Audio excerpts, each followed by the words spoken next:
Баяртай бай, сайн байцгаана уу. За миний хувьд гэх юм бол Идулайн боловсрал зуучлалын газар ингээд 2 дахь хоног зуучлуулад явж байна. Ер нь хэдэн гадтай болох төрөл ер нь жоохон хэцүүтэй гэж байдсан чи Идулайн дээр очоод өдөрлөгдөр нь очоод орсон чинь тэгээ айгүй боломжтой гэж тэгээд виза өгсөн чинь 100% амжилттай гарсан байгаа. Ер нь сэтгэл амар хангалуун байгаа. Тэгээ Идулайн байгааг гэсэн одоо би ингээд явахгүй байж байгаа. Идулайн хамт олон маань бас маш түргэн шуурхай манай хүүхдэд бол тусалсан, би тэдэд тусалсан. Сэтгэл ханамж бүр 100 битэл 1000% байдаг шүү.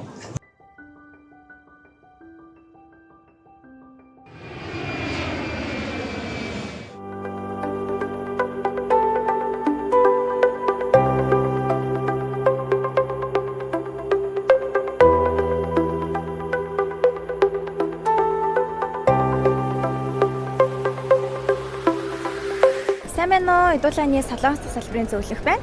Өнөөдөр бид 2025 оны намрын эсэлтээр хэлний бэлтгэл суралцахаар ирж байгаа оюутнуудаа тосгох үйлчлэгээ үзүүлэхээр яг одоо энэ чаны нисэг онгоцны бодлоор ирсэн байна. За бид нар сайн онгоцносоо бууцсан. Тэгээд сургуулийнхантайгаа уулзаад Бүрдсэн одоо явах гээд ч тийм амар их гоё тоглож байна. Бүгднийг цуглуулад нэр устай бүртгэж аваад тэгээд одоо автобус руугаа явах чинь үнэхээр надад бол амар байлаа. Хэрвээ Идулайны тосгуулчлалгээ байхгүйсэн бол амар их төрч бодлох асуудал айгүйх гарах байсан юм шиг санагдаж байна. Тусалж дэмжижсэн Идулайныхандаа баярлалаа.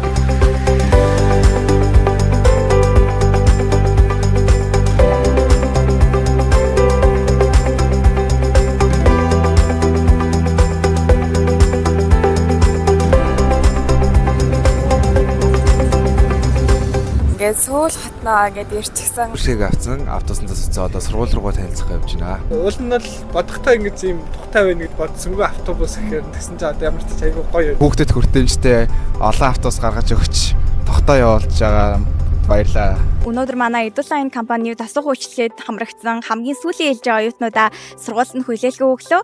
Идулайн компаниг сонгон өөрчлөөсөн та бүхэндээ маш их баярлалаа.